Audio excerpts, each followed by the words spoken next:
The day Earth went silent, the galaxy knew annihilation was coming. Part 1. The silence the Galactic Council chamber was loud with 1,000 voices. Delegates from dozens of species argued about trade routes and border disputes. It was a normal day on Station Velar 9, the same kind of day that had repeated for centuries. Kang Do-hyun stood near the human section, his hands folded behind his back. As humanity's ambassador to the Galactic Council, he had learned patience. The tall insectoid delegate from the Telmari Empire was speaking about shipping taxes. Do-hyun found it boring, but he kept his face calm and professional. His communicator buzzed quietly against his wrist. He glanced down and saw a message from the human flagship, Eternal Dawn. It was marked urgent. Do-hyun excused himself and walked to a private alcove. He opened the channel.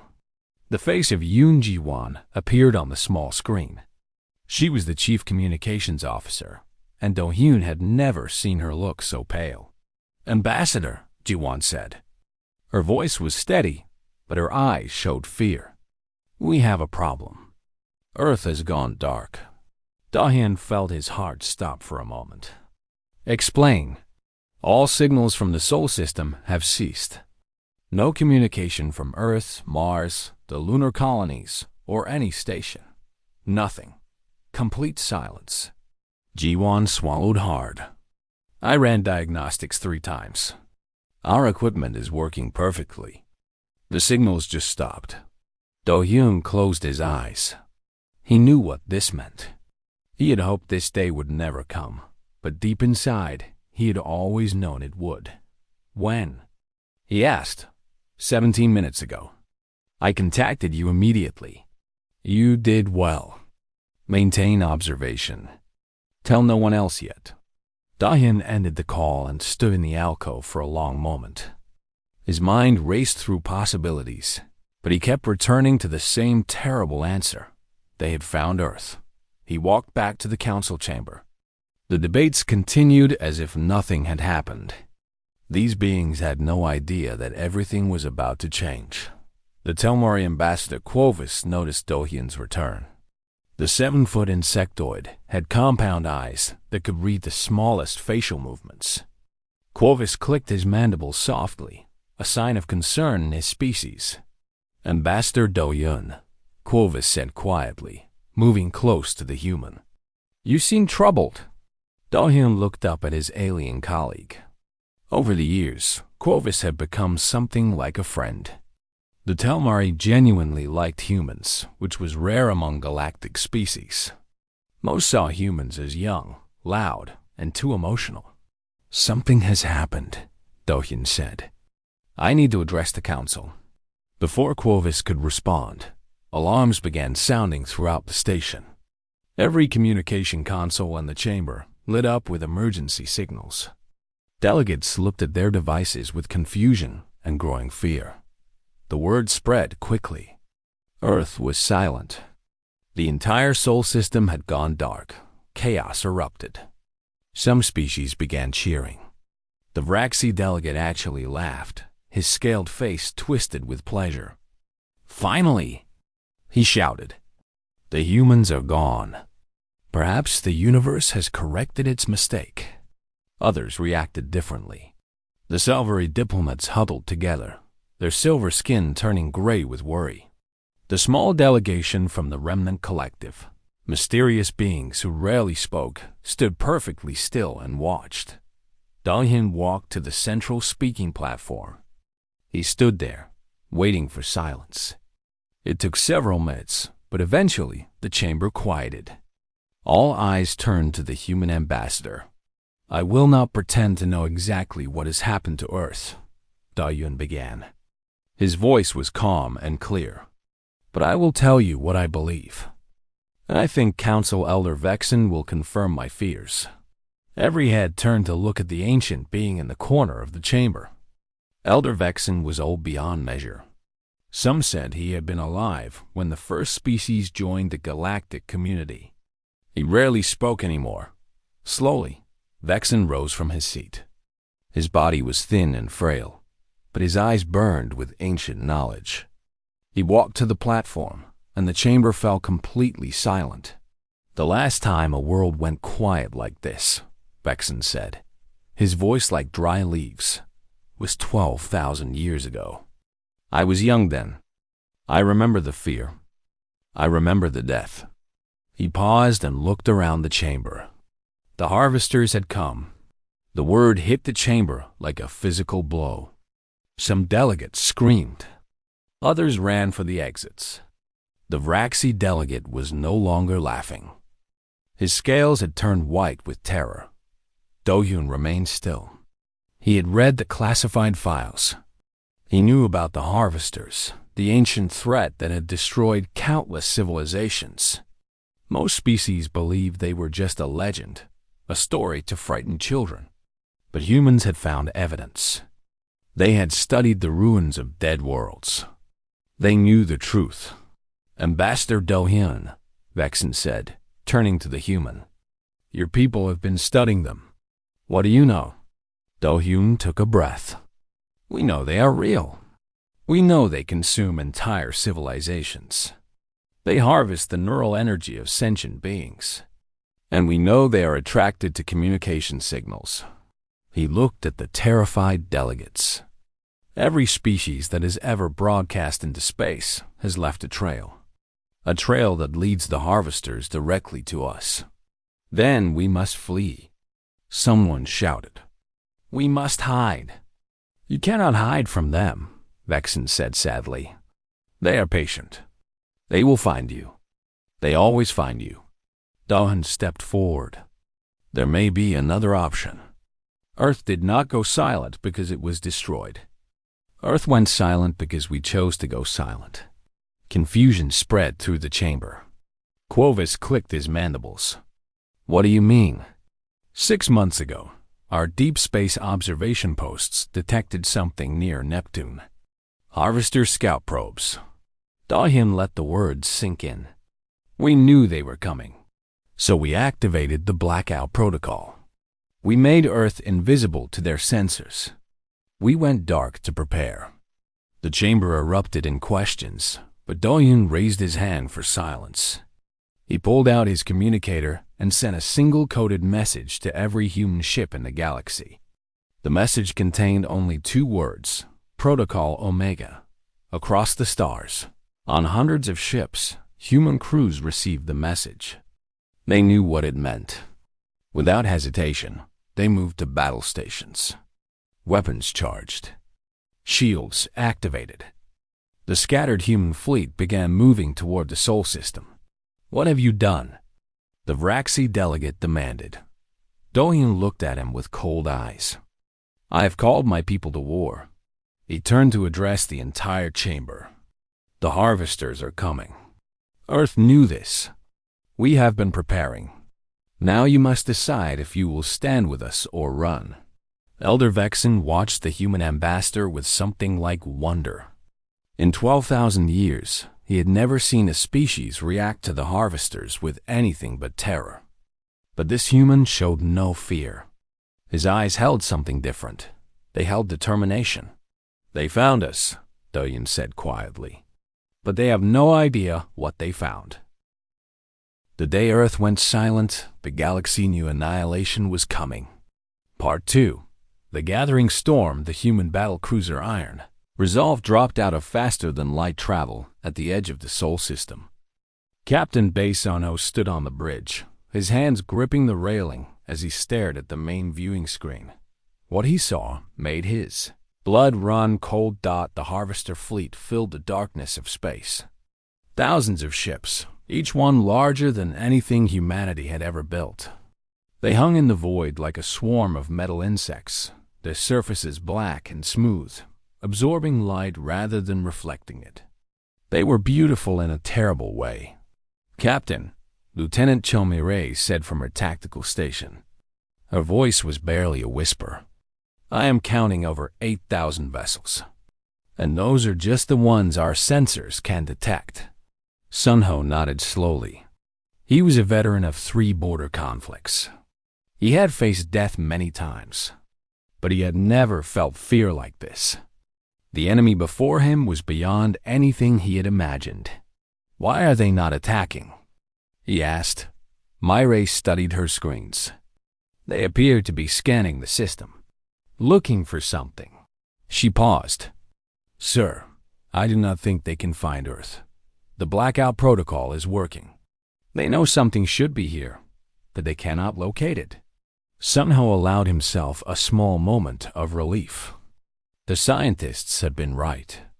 By shutting down all transmissions and activating special shielding technology, Earth had become invisible. The harvesters could sense that life had existed here, but they could not find the source. "They are confused," Myray continued. Her young face showed a hint of something that might have been hope. "In all their history, Prey has never done this. They do not know how to react." Sunho turned to his communications officer. "Send a tight beam message to Ambassador Doyon. Tell him what we have found. And tell him we need help. A lot of help." Back on Station Villa 9, the Galactic Council had descended into chaos. Some delegations had already fled. Others demanded immediate action, though no one could agree on what action to take. Dr. Park Yuna stood before the remaining delegates. She was a xenobiologist who had spent 20 years studying the ruins of civilizations the harvesters had destroyed. She knew more about the enemy than anyone alive. "The harvesters are not truly alive," Yuna explained. Her voice was calm and academic, as if she were giving a university lecture instead of explaining the end of civilization. "They are machines. Ancient machines, built by a species that died millions of years ago. We do not know who created them or why. We only know what they do." She activated a holographic display. Images appeared showing worlds that had been stripped bare. Oceans boiled away. Mountains ground to dust. Every trace of life erased. "They consume neural energy," Yuna continued. "The electrical patterns in our brains. They harvest it somehow, store it, use it for purposes we do not understand. And they are attracted to communication signals. Every time you broadcast into space, you send them an invitation." High Commander Thraxus of the Veltari Dominion stepped forward. He was a massive being, covered in thick blue scales, with 4 arms and a face that seemed designed for war. The Veltari have been rivals of humanity for decades. "If what you say is true," Thraxus growled, "then we are all doomed. Why should we waste our fleets in a battle we cannot win?" Ambassador Doyon rose to answer. "Because running will not save you. The harvesters have been hunting civilizations for millions of years. They have infinite patience. You can run to the edge of the galaxy, and they will follow. You can hide for 1,000 years, and they will wait. Then what do you suggest?" Thraxus demanded, "We fight." The chamber erupted in disbelief. Fight the harvesters? It was madness. It was suicide. But Doyon continued. "Humanity has been preparing for this day. When we discovered the harvester scout probes, we began planning. We developed new weapons. We studied their weaknesses. And we found something important." He nodded to Dr. Yuna, who changed a holographic display. Now it showed the interior of a harvester vessel, reconstructed from ancient data. "Every harvester command ship has a core," Yuna explained. "A central processing unit that coordinates their actions. If we can reach these cores, we can destroy them. The harvesters have never faced an enemy that tried to board their ships. They have no defenses against it. Because no one has ever been insane enough to try," Thraxus said. "Exactly." Dohyun smiled grimly. "Humanity has always been a little insane." The debate continued for hours. Some species refused to join. They packed their ships and fled into the darkness between galaxies, hoping to find safety in the void. Others hesitated, torn between terror and the faint hope that the humans might be right. Then something unexpected happened. The Remnant spoke. The Remnant Collective was mysterious. They appeared as clouds of light, beings of pure energy who rarely communicated with other species. Most believed they were some kind of artificial intelligence, survivors of a long-dead civilization. "We remember," the remnant said. Their voice echoed through the chamber, seeming to come from everywhere at once. "Our creators faced the harvesters 12,000 years ago. They fought. They lost. But before they died, they learned." The chamber fell silent. "We have waited," the remnant continued. "We have watched species after species fall to the harvesters. We waited for one that would be stubborn enough, brave enough, foolish enough to fight again. Now we have found them." The cloud of light turned toward Do-hyun. "We will share what our creators learned. We will give you the weapons they developed. We will fight beside you." Do-hyun bowed his head in gratitude. "Thank you." One by one, other species began to join. The Tomari Empire committed their forces. Ambassador Quovis personally volunteered to lead their fleet. Princess Elithria of the Selvari Empire defied her father and brought 300 warships to the cause. Even Thraxis stepped forward. The massive Veltari warrior looked at Do-hyun with grudging respect. "I have spent my career opposing your kind," he said. "I called you weak and emotional. I was wrong." He extended one of his 4 hands. "The Veltari Dominion will stand with humanity." Do-hyun took the hand and shook it. "Welcome to the war, Commander." On the Iron Resolve, Captain Sunho received word of the alliance. He shared the news with his crew, and for the first time since arriving at the Sol System, he saw hope in their eyes. Lieutenant Nirei was watching the harvester fleet on her screens. "Sir," she said slowly, "I think they know something has changed. They are beginning to move." Sunho looked at the display. The massive enemy fleet was shifting, spreading out, beginning to probe deeper into the system. "How long until they find Earth?" he asked. "At their current pace, perhaps 3 days." Sunho nodded. 3 days. That was how long they had to assemble the largest fleet in galactic history. 3 days to prepare for a battle that would decide the fate of every living being in the universe. "Then we better get to work," he said. The day Earth went silent, the galaxy knew annihilation was coming. Part 3. The Impossible Alliance. The Emergency War Council met on HFY, a neutral station at the center of known space. Ships from dozens of species filled the surrounding void. It was the largest gathering of military forces in galactic history. Admiral Shin Hajin stood at the central command table, studying the holographic map of the Sol System. She was 73 years old, with gray hair pulled back in a tight bun and deep lines on her face. She had commanded fleets for 40 years. She had won battles that others said could not be won. But this was different. This was everything done in her left hand.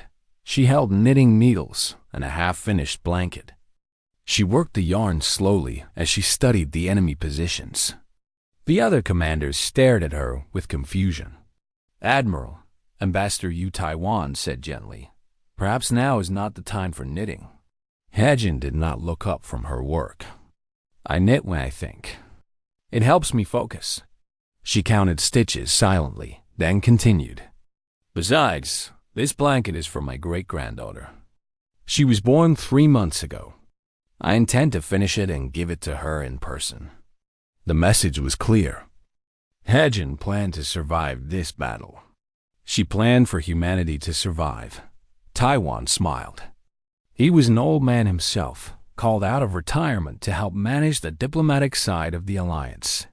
He had trained Do-hyun decades ago. Now he watched his former student coordinate the largest military operation in history. "The fleet is assembled," Do-hyun reported. "We have over 12,000 vessels from 37 species. It is the greatest force ever united under a single command. And the harvesters have over 8,000 ships, each one larger and more powerful than anything we possess," High Commander Thraxis said. The Voltari warrior did not sound afraid, only realistic. The numbers do not favor us. Numbers rarely do, Hedjin replied. She set down her knitting and looked at the assembled commanders. Humans, Telmari, Selvari, and a dozen other species. All of them looking to her for answers. Let me tell you something about humans, she said. We are not the strongest species. We are not the fastest or the smartest. Our technology is not the most advanced. But we have one quality that has carried us through every crisis in our history. She paused, letting the silence build. We refuse to quit. When every logical calculation says we should surrender, we fight. When hope is gone, we keep going. It is not wisdom. It is not strategy. It is simply who we are. Princess Elithria of the Selvari Empire leaned forward. She was young for a commander, barely 200 years old by her species count. But she had brought 300 ships against her father's orders, and that earned her respect. My people have legends about races like yours, Elithria said. We call them the unyielding. They do not know when to stop. They fight past all reason, past all sense. She smiled, her silver skin glowing softly. My father says such species are dangerous. I say we need dangerous allies. The remnant pulsed with light from their corner of the chamber. We have completed analysis of harvester coordination patterns. Our creators discovered that the enemy relies on a central network. Each command ship contains a core that connects to this network. If we destroy enough cores, the harvester fleet will lose coordination. Dr. Yuna pulled up new data on the display. The remnant have given us weapon designs. Targeted electromagnetic pulses that can disable harvester systems. It is not enough to destroy them, but it will give us a chance. What kind of chance? Thraxus asked. Yuna hesitated. If everything goes perfectly, we have approximately a 17% probability of victory. The chamber fell silent. 17%. In military terms, those odds meant certain defeat. But Ambassador Taiwan rose to speak.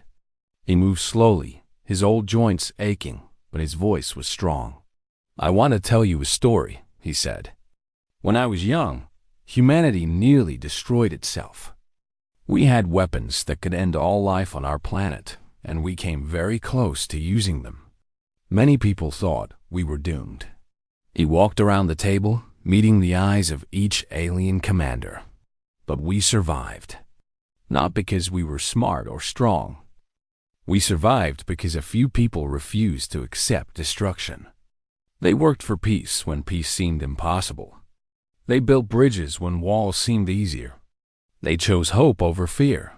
Taiwan stopped at the center of the chamber. 17% is not good odds. But it is not zero. And as long as there is any chance at all, humans will fight for it. That is what we are asking you to do. Not to throw your lives away. Not to die gloriously. Just to fight. Just to try. He looked at each commander in turn. What do you say? The silence stretched. Then Ambassador Quovis stepped forward. The tall insectoid clicked his mandibles firmly. The Telmari Empire will fight. We have always admired humans. Now we will stand beside them. Princess Elithria rose. The Selvari fleet is yours to command. One by one, the commanders committed their forces. Even species that had been enemies for centuries agreed to fight together. The impossible alliance became real. Only Thraxus hesitated. The Veltari commander studied the human admiral with his 4 eyes. You truly believe we can win? He asked. Hedjin picked up her knitting again. I believe we must try. Winning and trying are not the same thing, but you cannot have one without the other. Thraxus made a sound that might have been a laugh. Veltari warriors do not run from battle. We will fight. With the alliance complete, Hedjin began outlining the battle plan. It was complex, requiring precise coordination between species that had never fought together. The Telmari would form the main defensive line. The Voltari would lead aggressive strikes against Harvester flanks. The Selvari, with their fast ships, would serve as scouts and messengers, and the humans would do what they did best. They would adapt. They would improvise. They would do the unexpected. "We need volunteers for a special mission," Hajin said. "The Remnant have developed a virus that can disrupt Harvester coordination. But it must be delivered directly to the central flagship. The ship that reaches the flagship will not return." Every human commander volunteered immediately. So did several alien officers. Hejin smiled sadly. "I expected nothing less. We will choose the team later. For now, return to your ships. Prepare your crews. And remember what we fight for." As the commanders filed out, Do-Yoon stayed behind. He watched Hajin continue her knitting. "Do you really think we can win?" he asked quietly. Hejin looked up. Her eyes were tired but determined. "I think we can make them bleed. I think we can hurt them so badly that they never threaten this galaxy again. Whether we survive to see it is another question." She held up the unfinished blanket. "But I intend to finish this. My great-granddaughter needs it. And I have never broken a promise to family." Dawn nodded. He understood. They all understood. This was not about probability or strategy. This was about something deeper. Something human did. It was about refusing to let the darkness win. Outside the station, the Alliance fleet began moving toward the Sol system. 12,000 ships of every shape and size, carrying billions of souls, all heading toward a battle that would decide the fate of the galaxy. They did not know if they would win. They did not know if they would survive. But they knew they would fight Dot, and sometimes that is enough. The day Earth went silent, the galaxy knew annihilation was coming. Part 4. The longest night, the Battle of Sol, began at 0600 Galactic Standard Time. The Alliance fleet emerged from faster-than-light travel in a coordinated wave. 12,000 ships appearing across the solar system like stars being born. The Harvesters reacted instantly. Their black ships turned toward the Alliance with terrible precision. Weapons that had destroyed civilizations powered up across their fleet. Admiral Hajin stood on the bridge of the flagship Unity. Around her, officers from a dozen species worked together, their differences forgotten in the face of annihilation. "All ships, engage." She ordered. Space exploded into war. The first hour was a disaster. Harvester weapons were beyond anything the Alliance had anticipated. Beams of pure darkness cut through shields like they were nothing. Ships dissolved, their metal and crews turning to ash in seconds. Entire battle groups vanished before they could fire a single shot. Captain Sunho watched from the iron, resolve as the Telmari defensive line crumbled. Ambassador Quovis had led the charge personally, and his flagship was now drifting dead in space. "We cannot win a direct fight," Lieutenant Myre said. Her voice was steady, but her hands shook. "Their weapons are too powerful." Sunho gripped his command chair. Around him, his crew looked to him for answers. He had none to give. Then something unexpected happened. A human destroyer, badly damaged and losing atmosphere, did not retreat. Instead, it accelerated toward the nearest Harvester ship. The crew had evacuated, but the captain remained at the helm. His final transmission was only 3 words: "For our children." The destroyer crashed into the Harvester vessel at full speed. Both ships exploded in a flash of light. When the fire cleared, the Harvester ship was gone. Across the battlefield, humans began to understand. They could not match Harvester weapons, but they could match Harvester mass.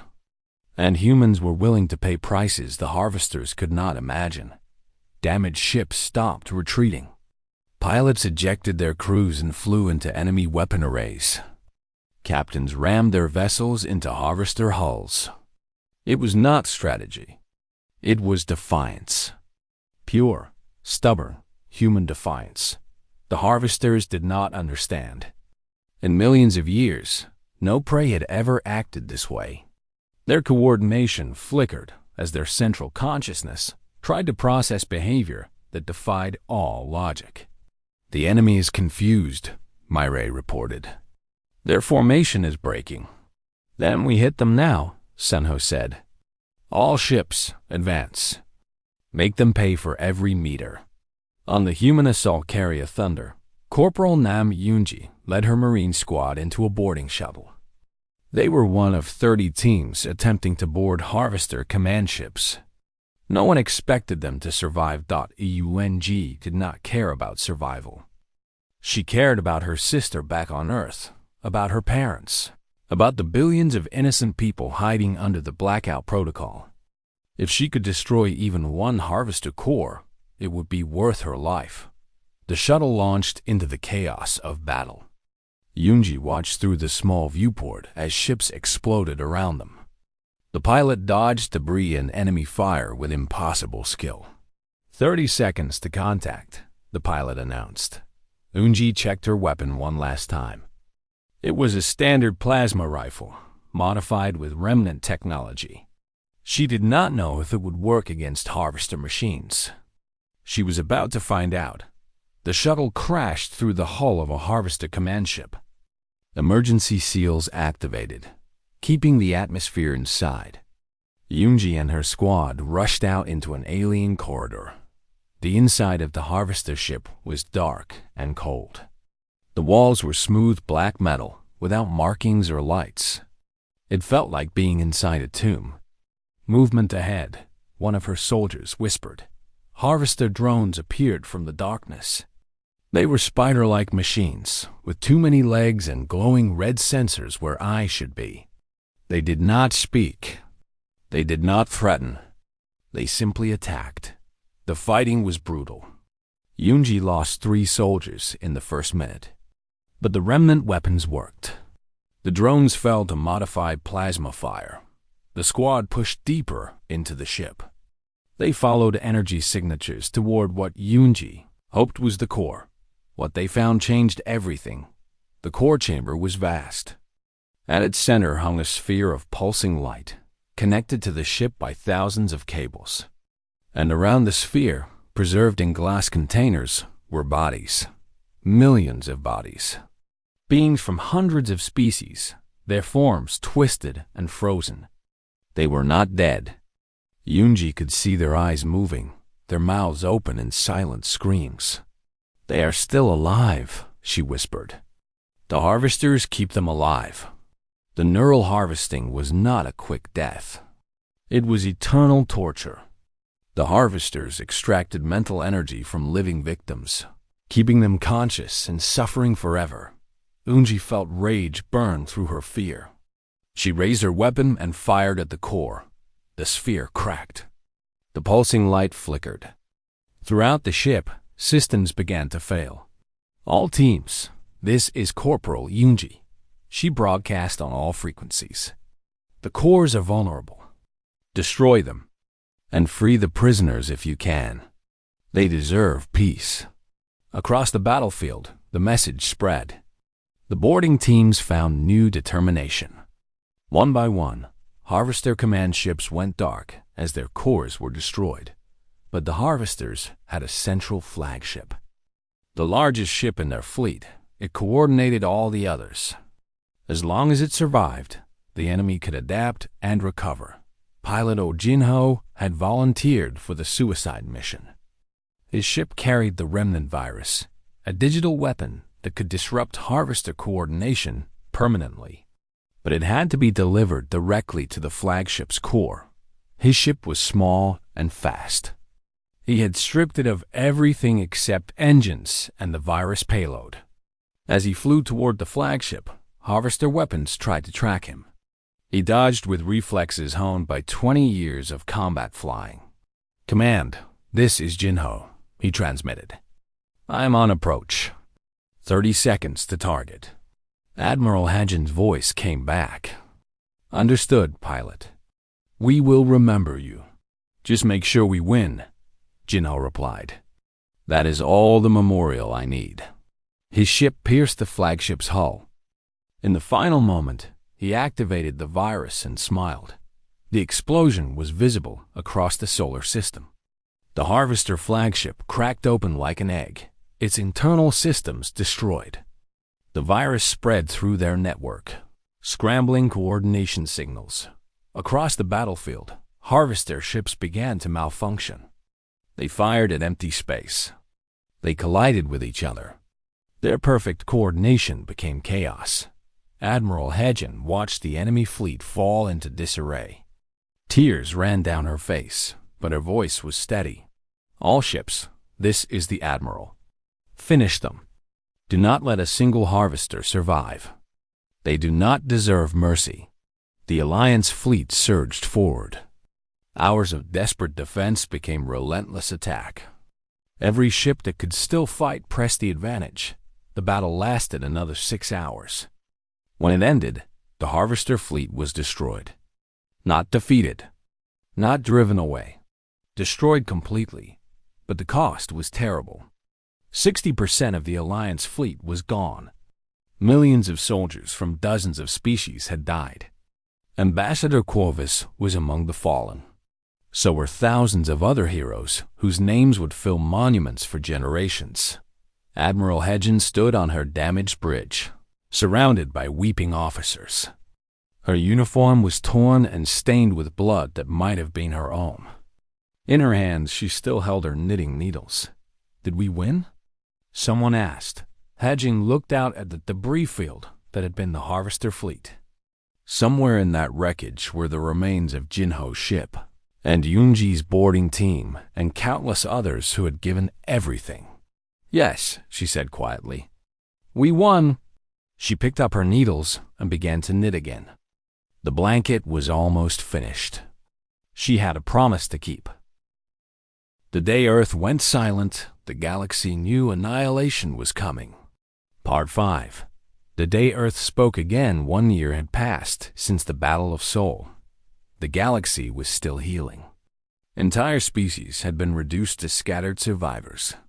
Worlds that had thrived for millennia now held only graveyards and memories, but they were alive.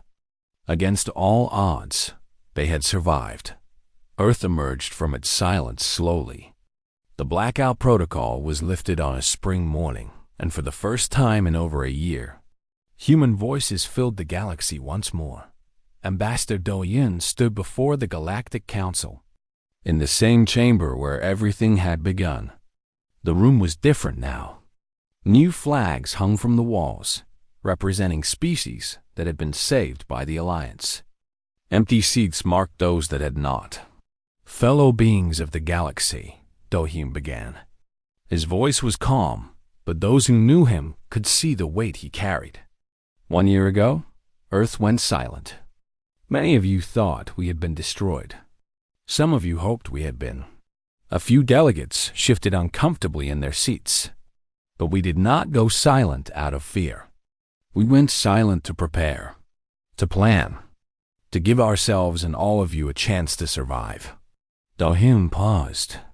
That chance cost us everything, and it was worth every sacrifice. The chamber was quiet. Even species that had once mocked humanity now listened with respect.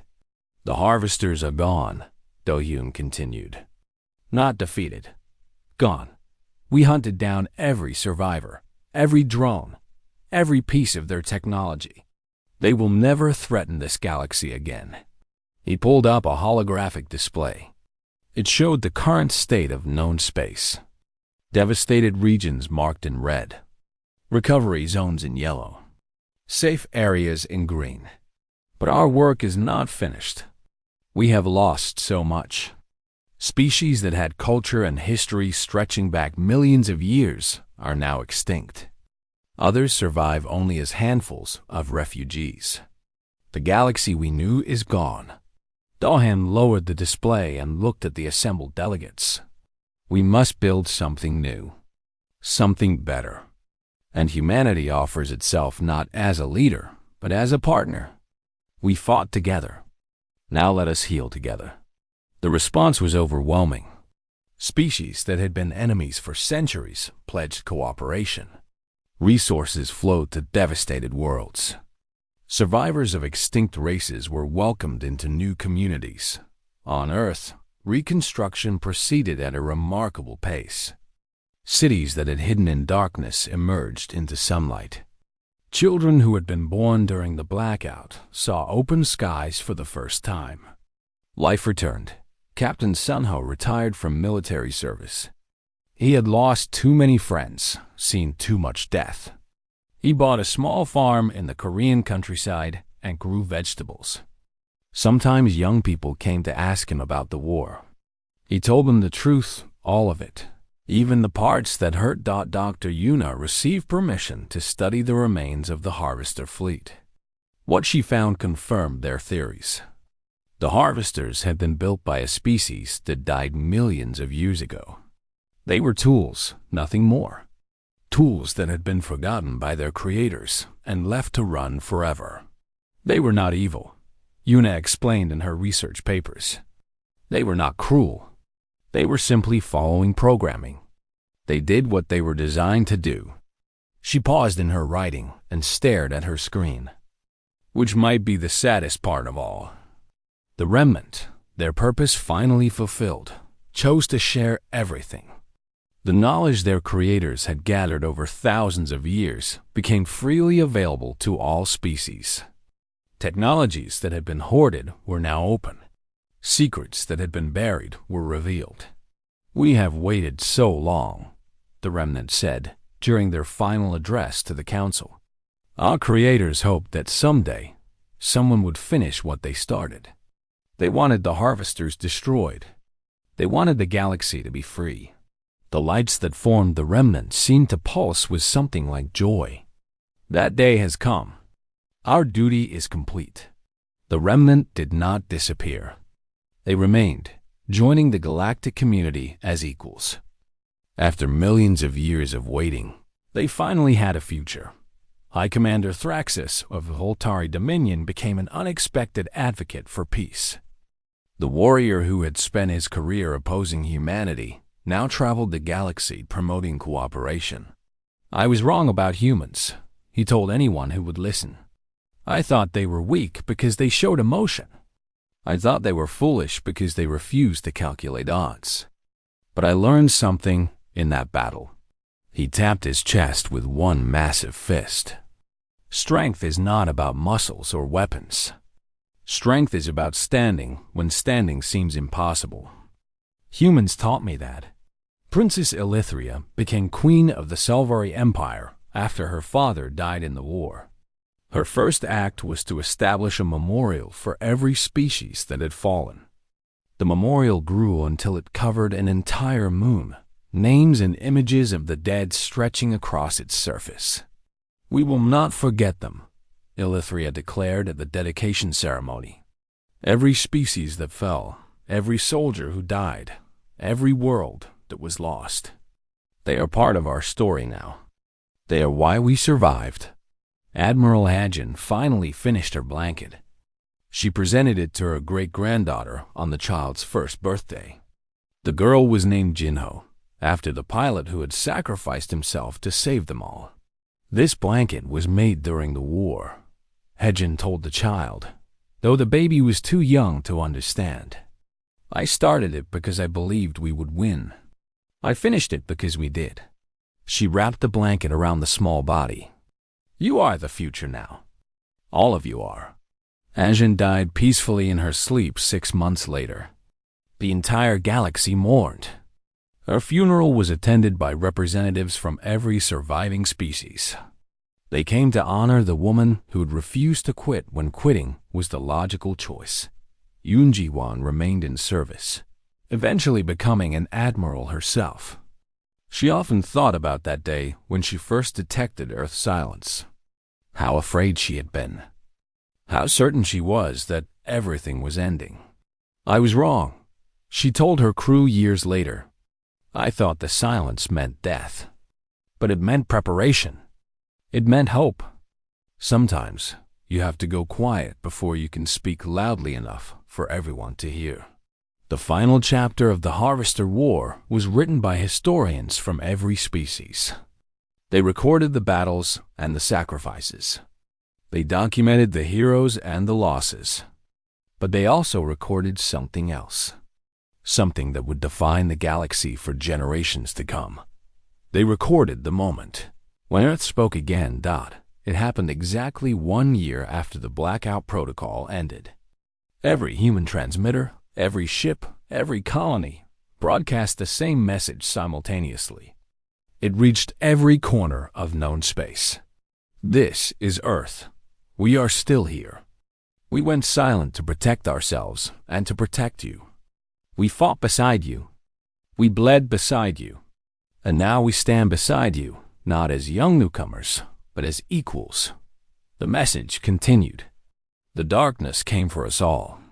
It wanted to consume everything we are, everything we could become. But we refused. Together, we refused. And that refusal saved us. There was a pause in the transmission. Then the final words. If the darkness ever comes again, we will be ready.